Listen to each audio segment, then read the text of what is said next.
Hey guys, it's me Symbolic Sight, and today I'm going to do a video about Skyward Sword. It's more like a let's look at it per se. I mean, I don't really have any game footage or anything, so I'm just going to use pictures that I saw on Google Images and see what I can get out of the best of it. Oh, I also got this hat at a con, so if you guys are ever wondering, yeah, I got this at a con.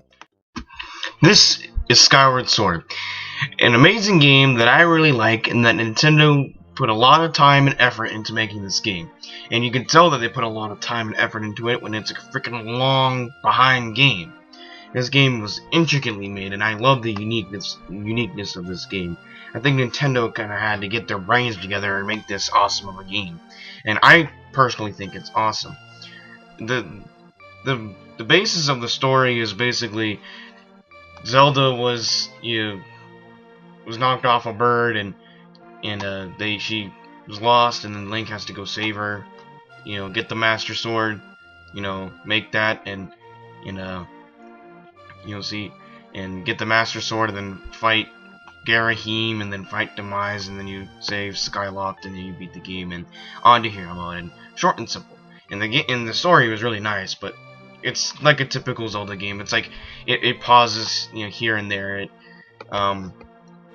at the beginning of the game, and it's real good, starts off nice, and then you have the and then you start going to temples, and it just kind of pauses, and then you get to the middle of the game, and where you get like the sword, and you find get some new information, and then you have to do temples again, and it just pauses there, because then you have to do all the temples that it tells you to go to, and then then you finally get to the last temple, and then you fight the last boss, and then it gives you like an information dump, and typical Zelda stuff.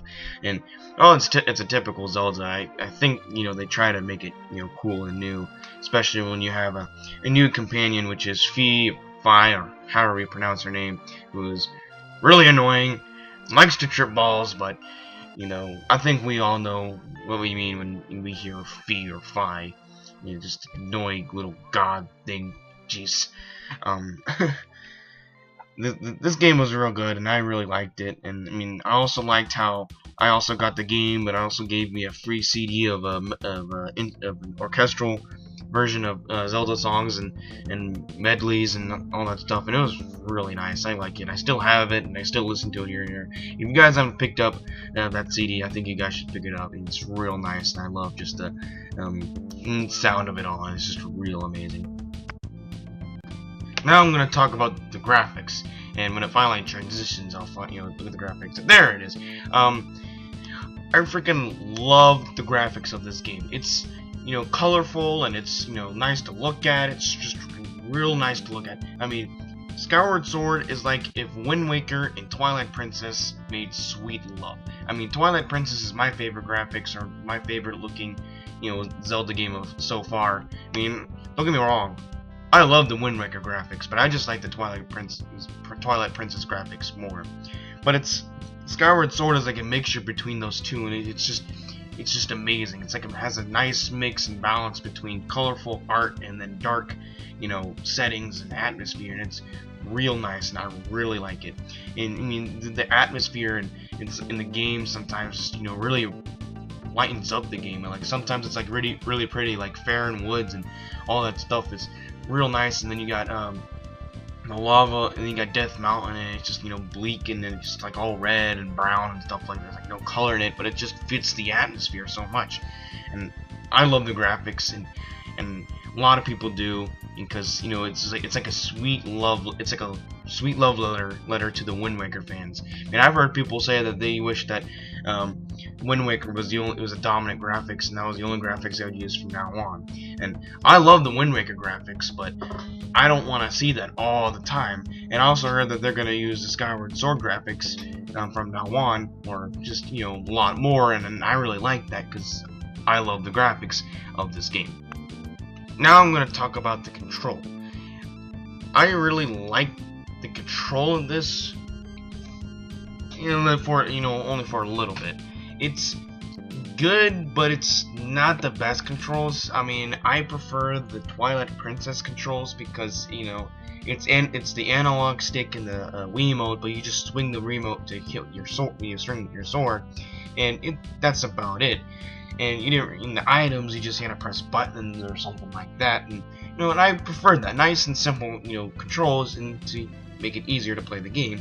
But no, Skyward Sword has to do these intricate and weird controls. I mean, they expect you to like stand up and play this game. I don't want to stand up and play a game that's gonna take forever to beat one temple, unless you're really athletic and extremely good at this game to beat it really quick. I mean, you have to swipe the Wiimote to get a diagonal sword swing, in a real good fashion. I mean, if you're like laying on your bed eating Cheetos and getting fat while trying to play this game, and you want to swing, you're not gonna get far. If you want to like try and swing like an idiot, while it does work, it's kind of ineffective. I mean, it's like you just wiggle your hand, and Link's probably just gonna like wiggle his arm, and especially when you want to charge up your sword to get the little goddess to have a little projectile when you swing your sword, it hurts, or it's kind of annoying because you have to hold your hand up at like a specific spot and then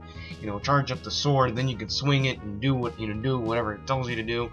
It's just annoying. I mean, like, and especially with the items too. I mean, items aren't just like a press of a button now. Now you have to like open up the menu, point your Wiimote, get that item, adjust your Wiimote calibration, and then like shoot the item, or launch the item, and then you have to use your Wiimote to control it. I mean, the best example for this are two items: the whip, like in the picture, where you have to pull out your whip, and then you have to whip anything in sight, and then you have to whip it like a whip, and then you can control it from the analog stick and then jump off. And the other item is also the bug thingy that you get in the first temple of the game. You have to get it, open it up, calibrate it if you need to, and then launch it, and then you have to control the slow behind beetle thing, and it has a specific amount of time, and it's slow as crap, and it's one of the things that I really don't like about it. It's just really annoying, and sometimes the controls aren't the greatest. I mean, it worked for me, works for most people. It's not the greatest. I mean, at least it wasn't so bad that I at least beat the game, but it was just meh, I guess you could say. It was not the best controls in the world, and there's a lot of controls that are even worse, but there's also better control, and I'm sure Nintendo could have done better with the control. Thank you guys for watching my look at. It's I've heard many mixed opinions about this game, and I honestly really like this game, and I know a lot of people really don't care for this game and really hate this game, and just are people who haven't played this game. And if you haven't played this game and you have a Nintendo Wii, make sure you have a Wii Motion Plus for your Wiimote and get to play this game. I had that problem. I got this game and I didn't have the Wii Motion Plus, and I got really mad. So don't do what I did and try to play the game without realizing that I need the Wii Motion Plus. Thank you guys for watching this video. Like, share, subscribe, and comment, rate. Do whatever you can support me. Little update: I'm getting closer and closer to getting legitimate reviews done and other things. And also, I possibly am going to ShadowCon in October, I think. And if I go, I would love to see some fans, people who have seen me and most likely have it by this time, but I'm going to a con in Tampa, and I hope to see you fans there. Thank you guys for watching this video, and take care.